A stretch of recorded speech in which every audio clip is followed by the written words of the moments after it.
하나님께서 죄인들을 구원하시기 위한 계획을 세우십니다. 그 계획은 영원전이라 표현하고 있으니까 사실 우리가 측량할 수 없는 어느 시기지요. 이미 하나님께서 이 세상 우주 만물을 창조하시기 이전부터 이 계획은 지니고 계셨던 겁니다. 하나님은 전능하신 분이시죠. 네, 그래서 원하시는 것은 무엇이든 하실 수 있습니다. 이런 일이 과연 일어날 수 있을까 싶은 일들도 하나님은 매우 간단하게 해내실 수 있는 분입니다. 말씀으로만으로도 이 우주 만물을 창조하실 만한 능력을 갖고 계시는 분이시니까 그렇습니다. 그리고 하나님은 주관자이시고 재판장이십니다. 문제가 있다면 판단하실 수 있고 또 그 판단은 절대로 바꿀 수 없는 결정이 됩니다.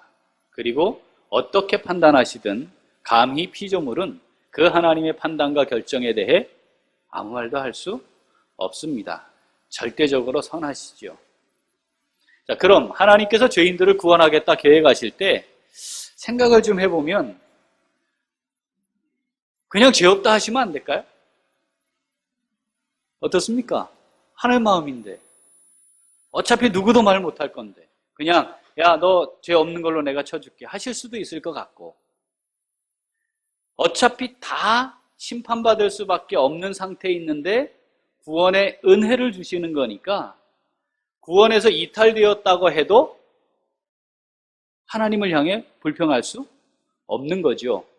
모두가 구원받을 수 있는 조건을 가졌는데 누구만 구원한다면 이건 하나님을 향해 불공평합니다 말할 수 있지만 어차피 다 구원받지 못하고 죄로 인해 심판받아야 하니까 그 중에 누구를 내가 구원하기로 했다 하면 구원받지 못하는 사람들 할 말이 없는 거죠. 그러니까 뭘 복잡하게 합니까? 그냥 명단 쭉 만들어가지고 언제 태어난 너는 구원, 너는 내버려둠, 너는 구원 뭐 이렇게 그냥 결정하셔도 될 것 같은데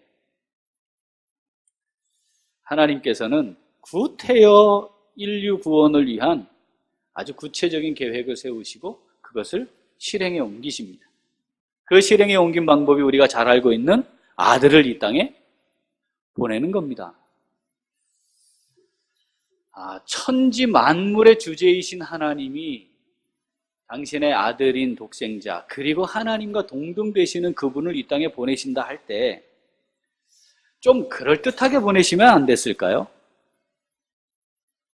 그냥 간단하게 해결할 수 있는데 아들 보내기로 했다. 거기까지는 오케이. 그러면 기왕에 그 아들을 보내신다면 좀 그럴듯한 모습으로 모든 사람들이 딱 봐도 이야 정말 하나님이시구나. 정말 메시아구나. 구원자구나. 모든 사람들이 그 앞에 무릎을 꿇도록 보내실 수는 없었을까? 그런데 우리가 잘 아는 것처럼 이 탄생 이전의 상황부터 아주 험악합니다. 매우 부끄럽습니다. 아직 동거하기도 전에 아이를 가진 여자를 통해 이 땅에 보내시는 계획을 실행에 옮기십니다. 사실 그 당시로 하면 이건 절대로 용납할 수 없는 탄생이죠. 태어나면서부터 저주 아래 있다고 사람들의 입방아에 오르내릴 수 있는 것입니다. 출생은 그렇다 치더라도 그럼 태어난 순간부터라도 좀 그럴듯하게 살면 안 됩니까? 말 밥통에 뉘어졌지요. 천한 복수의 아들로 30년을 사시는 것을 하게 하십니다.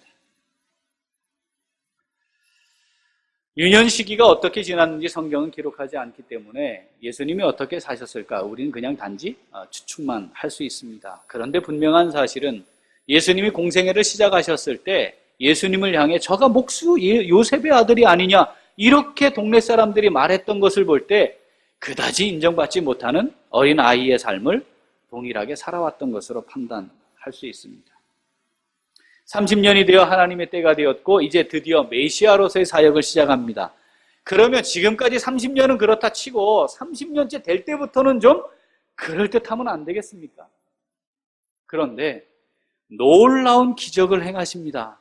사실 그것만으로도 모든 사람을 압도하고도 남을 수 있는데 3년 동안 피해 다니시지요.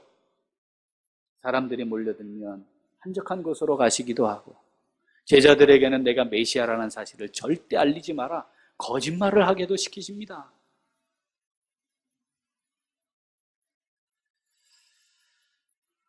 왜 하나님은 이렇게 하셨을까? 그러면 좀 한 곳이라도 정착을 하시든지, 그렇죠? 거기 회당들도 많은데 큰 회당을 하나 짓고 사람들이 정기적으로 거기 와서 말씀도 좀 듣고 예수님을 만날 수 있도록 이렇게 하실 수도 있지 않았을까? 공생의 사역 동안에만이라도. 그런데 예수님의 삶의 모습을 보면 머리 둘 곳도 없는 상태의 삶을 살아가십니다. 여기저기 다니시기도 하고 어떤 경우는 피신하시기도 하고 사람들을 피해 한적한 곳에 숨으셔야 하는 것들도 경험하는 것을 우리가 보게 됩니다. 그리고 3년의 생활을, 공생의 생활을 마치시고 십자가에 달리시죠. 도대체 왜 이렇게 하셨을까? 왜 이렇게 하셨을까? 잘 이해 안 되고 받아들이기 어렵지만 하나님의 행하심에는 반드시 뜻이 있지 않습니까? 우연히 일어나는 일은 없으니까. 그리고 그 모든 일 가운데는 하나님의 선하신 뜻이 반영되어 있는 거니까 지금 우리의 생각과 판단과 다르다 할지라도 거기에는 하나님의 선하신 뜻이 있는 거니까. 자, 그런 측면에서 이것을 다시 한번 보자는 겁니다. 왜 그러면 이런 방식을 하나님이 택하셨는가? 하나님은 말씀을 통해 왜 그렇게 해야 했는지를 말씀을 하십니다. 왜 이렇게 하셨을까요? 그것이 우리의 첫째 명제입니다. 자, 왜 이렇게 하셨죠? 자, 첫째. 다시 한번 첫째. 왜 이렇게 하셨느냐? 주님을 닮게 하시려고 그렇게 하신 겁니다. 여러분 인생에 롤 모델이 있으십니까? 요즘은 멘토라는 말도 쓰지요. 내가 정말 존경하고 따라가고 싶은 어떤 대상이 있으십니까? 인생에 그런 스승을 만나는 것은 참 중요한 것입니다. 있으시나요? 부모님이 될 수도 있겠습니다. 나를 인도하신 선생님이 될 수도 있을 겁니다. 또 교회 안에 함께 있는 어르신이 될 수도 있겠죠. 그런 인생의 모델을 만나게 되면 사람들은 그 사람을 닮아지고 싶어 합니다. 외형 보여지는 모습을 닮아가기도 합니다. 그가 무엇을 입는지, 무엇을 사용하는지, 뭘 좋아하는지를 살피기도 합니다. 심지어는 같은 옷을 입어보기도 하고 같은 액세서리를 차기도 합니다. 특히 여성들은 더 그런 것 같습니다. 가방 한번 보여주실래요? 예. 이게 뭔지 아십니까? 관심 없으세요? 네. 되게 비싼 가방입니다. 그런데 저 가방이 불티나게 팔렸습니다. 갑자기. 이유는 저게 천송이 가방이었기 때문입니다. 천송이 기억하세요? 드라마에 나왔던. 그리고 이제 그거 보여주세요. 또 하나. 혹시 이거 바르신 분 계시나요? 전국에 있는 이 립스틱이 일주일 만에 동이 났는데 생산하는데 품귀가 돼서 생산하는 기간까지 매일 수백 통의 전화들을 받았답니다. 태양의 후예에서 저 립스틱을 발랐다는 거예요. 그냥 내가 좋아하는 스타인데 그 사람이 했던 그것을 하고 싶어하는 것, 사실 이것이 누군가를 닮고 싶어하는 것이 얼마나 일반적인 현상인가 하는 것을 잘 보여줍니다. 제가 예전에 이 학생용 안경, 까만색 뿔테 안경을 쓴 적이 있습니다. 기억하시나요? 들고 나와서 보여드릴 거예요. 저희 교회에 어떤 집사님이 저와 똑같은 뿔테 안경, 그 안경을 사서 쓰신 분이 있습니다. 임모시연 집사님은 아니죠. 안경 안 쓰시니까. 아닙니다. 왜, 아니, 갑자기 왜 안경 바꿨어요? 그랬더니, 목사님 쓰신 안경과 똑같은 거 쓰고 싶었다는 거예요. 그걸 어떻게 찾았어요? 그랬더니, 10군데를 돌아다녔대. 성령께서 우리에게 오셔서, 딱 느낌 오잖아요, 누군지. 그런데 그 순복음교회가 세운 신학교에 있는 신학생들의 99%는 말이 이렇게 바뀝니다. 네. 아니, 그래야 또 통해요, 그 성도들에게는. 일부러 흉내내는 것이 아니라 존경하는 어떤 대상이기 때문에 내 삶의 모델이기 때문에 자연스럽게 나도 모르는 새 닮아가는 거죠. 여러분, 부부는 닮습니다. 맞습니까? 네, 근묵자흑이라 하지 않았습니까? 같이 지내다 보니까 나도 모르는 사이에 비슷비슷해져 갑니다. 분명 내가 처녀 때는 이러지 않았는데 내가 지금 왜 이러지? 남편을 좀 살펴보면 됩니다. 비슷한 모습이 있을 수 있는 거죠. 그 사람이 좋아하는 게 뭔지를 살피고 그 사람이 좋아하는 것을 같이 하려고 하는 마음이 생기는 거죠.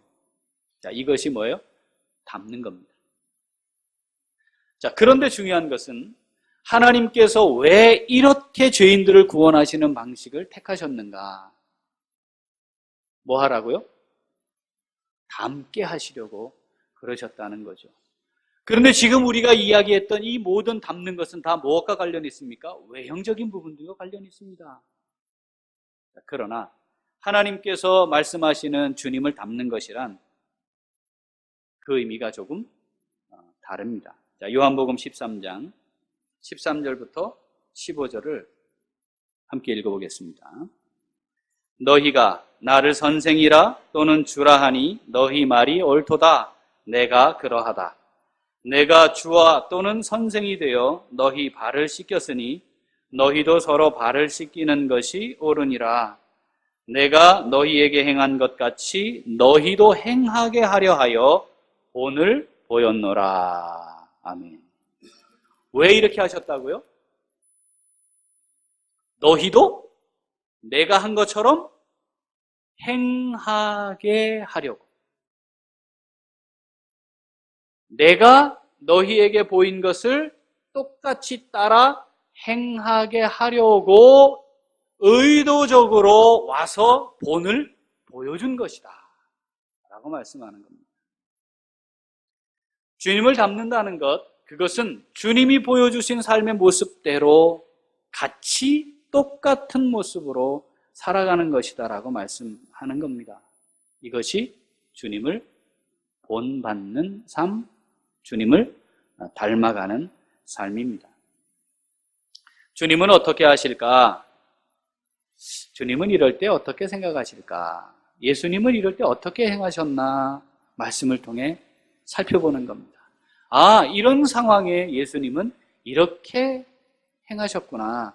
그것을 확인하고, 아, 예수님이 이렇게 행하신 것은 나도 그렇게 행하도록 하시기 위함이었으니 나도 이 본을 따라 같은 삶을 살아야겠구나. 이것을 결정하고 결단하고 그렇게 살게 하려고 하나님께서 주님을 이 땅에 보내셔서 구원하시는 일들을 진행하셨다는 겁니다. 임지연 집사님은 어떤 스타일의 사람입니까? 자, 이렇게 누가 물으면 어떻게 답하실 수 있겠어요? 저는 이런 스타일의 사람입니다. 네. 여러분, 이 질문을 제가 많은 사람에게 해봤는데, 아, 저는 이런 스타일의 사람이에요. 이렇게 답을 할 수 있는 사람이 많지는 않습니다. 다른 사람은 알죠. 그 사람을 보면서, 아이, 그런 스타일이야. 에이, 그냥 원래 그런 스타일이야. 이렇게 표현을 우리가 할 줄 아는데, 정작 자기 자신이 자기는 어떤 스타일인지에 대해 이야기하라 하면 쉽게 대답하기가 어렵습니다. 스타일이라고 하는 것은 시간이 흐르면서 지니게 된 행동 방식이나 또는 외형적인 태도와 자세를 일컫습니다. 그것을 스타일이라 이렇게 표현합니다. 저는 외형적으로는 머리가 짧은 스타일을 좋아하는 사람입니다. 지금 이발한 지 이게 3주가 지났거든요. 이발을 했어야 되는데 이발할 시간이 미처 없었습니다. 짧게 쳐올리는 스타일의 머리를 저는 좋아합니다. 무례하지는 않지만 격식 차리는 거 별로 안 좋아하는 스타일입니다. 특히 목사들끼리 만나도 괜히 폼 잡는 목사님들하고는 별로 안 친합니다. 가끔은 가벼워 보이기도 하지만 그러나 필요 없는 권위에 쌓이거나 무게 잡는 스타일 별로 좋아하지 않습니다. 사람을 사귀는 때에는 저는 앞가디가 다른 사람하고는 말을 섞지 않는 편입니다. 사람이 실수도 있고 허물도 있을 수 있지만 앞가디가 다른 사람은 신뢰할 수가 없고 그런 사람은 신의를 지키지 않기 때문에 지금 앞에서 어떤 말을 하더라도 언제든지 그것을 바꿀 수 있는 사람이어서 저는 그런 사람들과는 말을 잘 섞지 않습니다. 그런데 정치를 하다 보면 그걸 잘해야 되니까 저하고 이 생리가 잘 맞질 않아요. 한번 신뢰하고 믿으면 끝까지 가는 스타일입니다. 때로는 못된 짓을 하거나 나쁜 짓을 하더라도 만약 그가 정말 그것이 필요하다면 그것까지도 함께 할 수 있는 그런 스타일입니다. 능력 없는 것을 탓하지는 않습니다. 능력은 사람마다 다 다르고 하나님이 주신 게 다른 거니까. 그러나 성실하지 않으면 같이 무엇을 하기 어려워하는 스타일입니다. 자, 이렇게 저는 이런 스타일의 사람입니다. 그것이 객관성이 있느냐 없느냐는 중요하지 않죠. 왜냐하면 내가 그렇게 생각하고 사는 거니까. 그리고 종종 그것이 정말 그렇게 비춰지고 있는지 확인하는 것은 필요하겠지만 결국 갖추어진 내 스타일대로 인생을 사는 겁니다. 자, 이렇게 제가 말씀을 드리고 나니까 나는 이런 스타일의 사람이겠다 표현하실 수 있겠죠? 몇 가지는. 자, 주님이 이 땅에 오신 이유가 뭐라고요? 주님의 삶을 닮아가도록 보이시기, 본을 끼치신 것이다 그랬습니다. 자, 그러면 뭐가 있는 겁니까? 주님의 스타일이 있는 겁니다. 만약 우리가 예수 그리스도를 내 삶의 주인으로 인정하고 주님이라고 부르며 살아가고 있다면, 그리고 그 주님을 따라 행하는 삶을 살아가고 있다면 내 스타일이 시간이 흐르면 흐를수록 주님 스타일로 변화되어 가고 있다. 이렇게 말할 수 있어야 합니다. 당신 예수 믿은 지 얼마 됐습니까? 그러면 제가 몇 년 됐습니다. 이렇게 말하는데 그 몇 년이라고 하는 것이 담고 있는 의미는 이만큼 주님과 닮았습니다. 이만큼 내 스타일이 주님 스타일로 바뀌었습니다. 라고 하는 표현과 같아야 그 몇 년이라고 하는 예수 믿은 시간이 의미가 있어지는 거죠. 여러분, 주님은 어떤 스타일의 사람이셨나요? 예수님은 어떤 스타일입니까? 누군가가 내게 이렇게 물으면 어떻게 말씀하시겠습니까? 예수님은 이런 스타일이에요.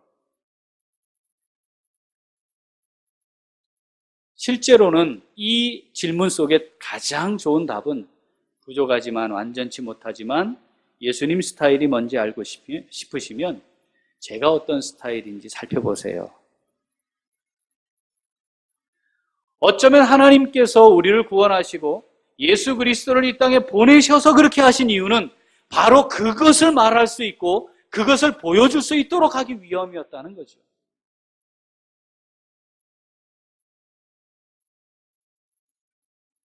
주님은 어떻게 상황에 대응하셨나요? 주님은 사람들과 어떤 인간관계를 맺으셨나요? 주님은 어떻게 말씀하시기를 좋아하셨습니까? 주님은 때로는 어떤 행동 방식을 취하셨습니까? 여러분 그거 말씀하실 수 있겠습니까? 주님은 이런 스타일이었습니다. 만약 그것을 말할 수 없다면 우리는 지금 더 이상 우리의 삶을 또는 우리의 믿음을 평가하지 말고 제자리에 가만히 서서 정말 깊이 우리를 돌아보아야 합니다. 정말 예수를 제대로 믿고 있는 거죠.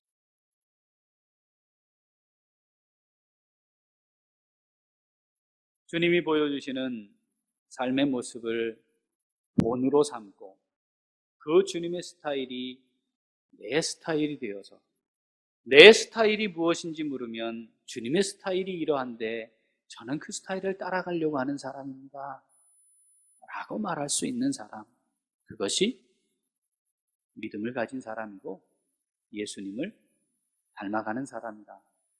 하나님이 원하시고 계획하시는 믿음의 삶을 살아가는 사람의 모습이라 하겠습니다. 선한 이웃 우리 교회 주님 스타일 지닌 성도들의 공동체, 그런 공동체 될 수 있기를 소원합니다. 자, 그러면 주님 스타일을 지니는 삶은 어떠합니까?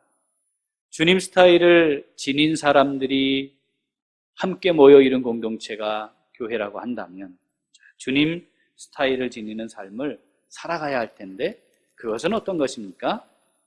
그것이 바로 둘째입니다. 둘째, 다시 한번 둘째, 주님의 자취를 따라가는 겁니다. 그러면 주님 스타일을 지닐 수 있습니다. 오늘 본문입니다. 베드로전서 2장 21절 같이 한번 읽어봅니다.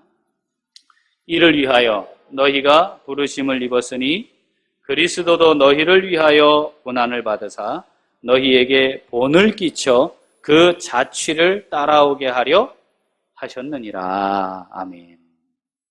주님이 구태여, 하나님이 구태여 이 땅에 예수님을 보내시고 사람이 되게 하시고 30년 살게 하시고 3년 공생에 지내게 하시고 십자가에 달려서 죽게 하신 이유는 주님이 걸어가시는 그 자취를 성도들로 하여금, 제자들로 하여금 따라오게 하기 위함이었다.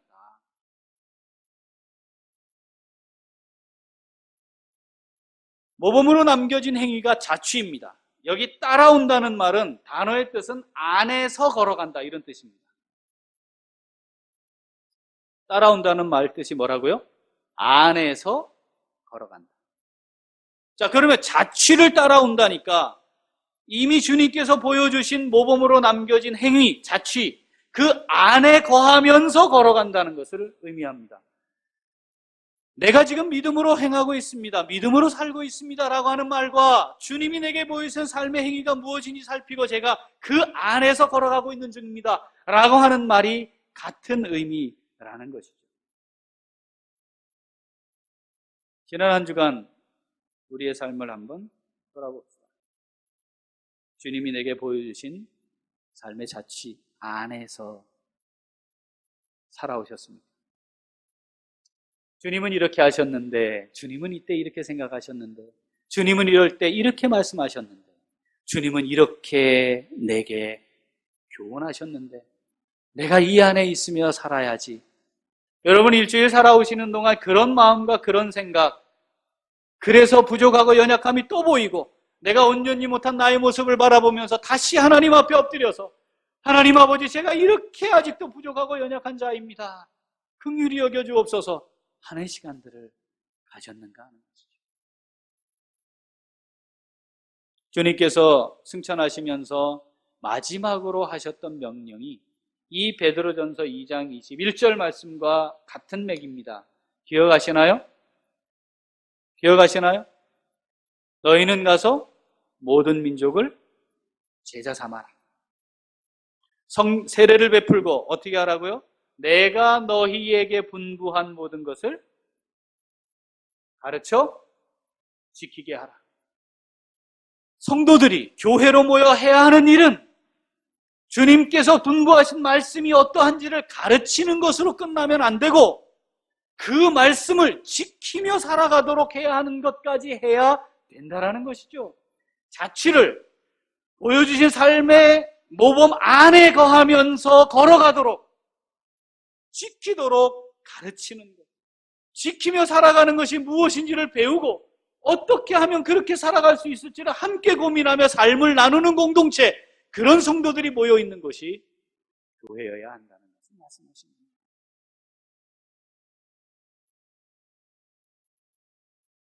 보는 것만으로, 아는 것만으로, 느끼는 것만으로 충분하지 않습니다. 어떻게 해야 된다고요? 그 자취를 따라가야 합니다. 보고 알고 느끼기를 합니다. 이런 사람들이 보여주는 삶의 표현이 있습니다. 그게 뭡니까? 그 이름을 높입니다. 찬양합니다. 감사합니다. 사람들 앞에 이야기하기도 합니다. 그런데 그것만으로는 충분하지 않다는 거예요.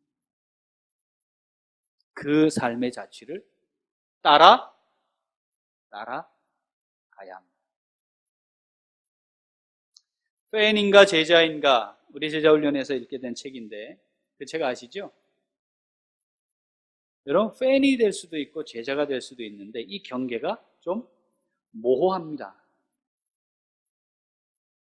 영상 한번 보실래요?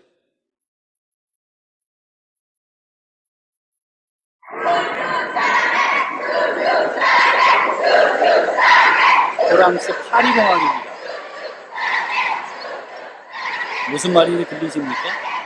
슈즈 사랑해, 슈퍼주니어 사랑해. 프랑스 파리 공항까지 간 거예요.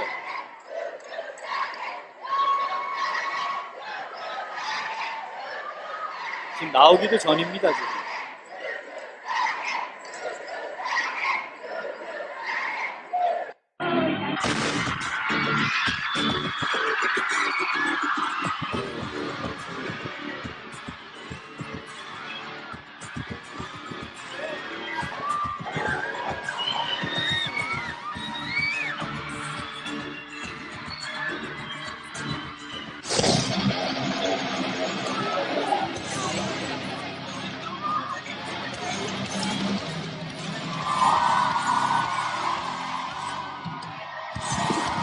프랑스입니다, 프랑스.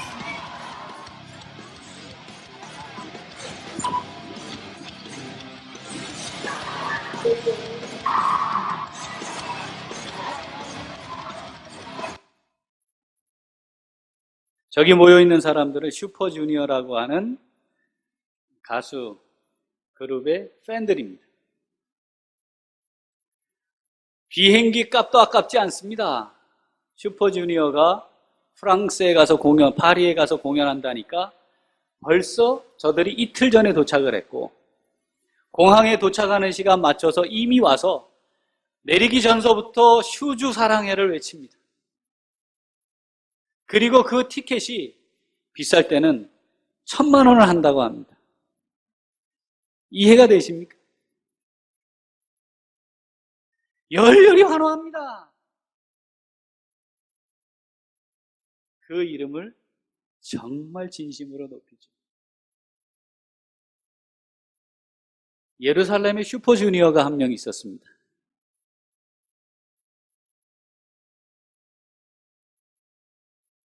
마태복음 21장 같이 읽어봅니다.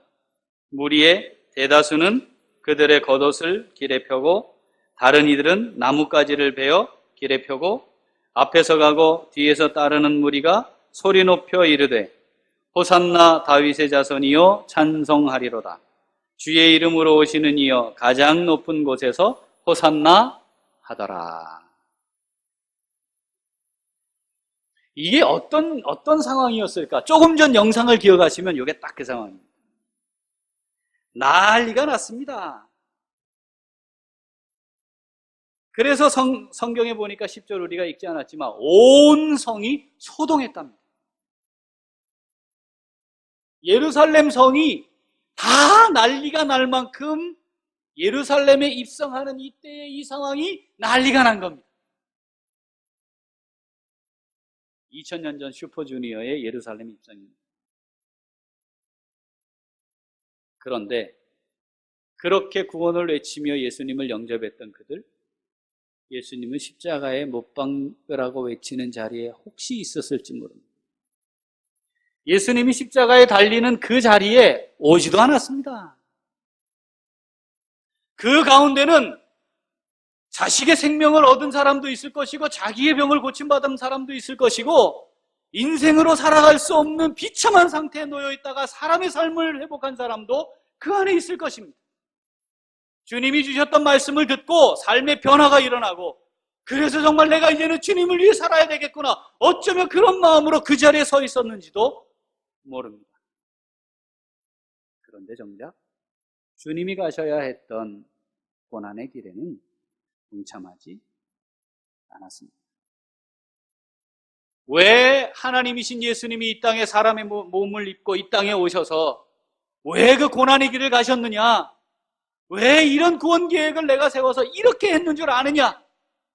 그의 발자취를, 그의 자취를 따라오도록 하려고 내가 그런 것이다. 우리가 예수를 믿는다는 것, 주님을 따른다는 것, 저는 믿음이 있는 사람입니다. 저는 그리스도인입니다. 기독교인입니다. 이 말 속에 담겨야 하는 가장 중요한 본질은 주님이 가신 그 길을 부족하지, 온전치 못하지만 주님이 보여주셨던 삶의 그 모습이 어떠한가를 제가 잘 살피면서 그 모습 안에서 걸어가려고 애쓰고 있는 중입니다. 주님은 이렇게 생각하시기 때문에 저도 그렇게 생각하려고 노력하는 중입니다. 주님은 그렇게 판단하시기 때문에 저도 그렇게 판단해 보려고 노력하고 있습니다. 주님은 그렇게 말씀하시기 때문에 저도 그렇게 말하며 살아가 보려고 참 어렵지만 행하고 있는 중입니다. 내 생각과 다르지만 주님 제게 이렇게 하라고 명령하시니까 저 그렇게 살아가 보려고 몸부림치는 중입니다. 그런 고백이 있는 성도들이 함께 모인 공동체가 교회여야 하고, 교회는 그런 사람들을 주님을 닮아가도록, 예수님을 닮아가도록 또 세워가고 함께 삶을 나누는 곳이어야 하는 것이죠. 우리가 오늘 하루를 살아야 하는 이유, 주님의 그 자취를 따라가기 위함입니다. 크게 말하자면 예수님을 닮는 것이죠. 믿음의 삶이 무엇입니까? 따라합시다. 예수님 닮기입니다. 믿음으로 산다는 게 무엇입니까? 그러면 예수님 닮기입니다. 우리의 믿음의 시간이 길어질수록 우리의 삶을 통해 자연스럽게 주님 스타일이 나타날 수 있기를 소원합니다. 이게 의도하고 겉으로 꾸미고 위장해서가 아니라 정말 주님이 내게 보여주셨던 삶의 모습 그대로를 닮아가기 위해 또 살피고 또 살피고 또 애쓰고 또 애써서 20년이 지나고 30년이 지나고 40년이 지나고 50년이 지나면 50년쯤으로 성숙해 있는 주님 스타일이 무엇인지 믿음을 다시 가지고 시작하게 된 성도들에게 그것을 전할 수 있고 그것을 보여줄 수 있고 그들을 그렇게 살아가도록 인도해 갈 수 있는 믿음이 성숙한 어른의 모습으로 우리가 조금씩 빚어져 가는, 그리고 그런 아름다운 성도들이 교회의 귀한 어른들로 남고 그 모습을 따라 살아가는 성도들이 함께 삶을 나누어 가는, 그렇게 세워져가는 멋진 공동체 선한 이웃 우리 교회 되고, 우리는 그렇게 예수를 멋지게 닮아가는 복된 삶 들여갈 수 있게 되기를 소원합니다. 아멘. 기도하겠습니다. 하나님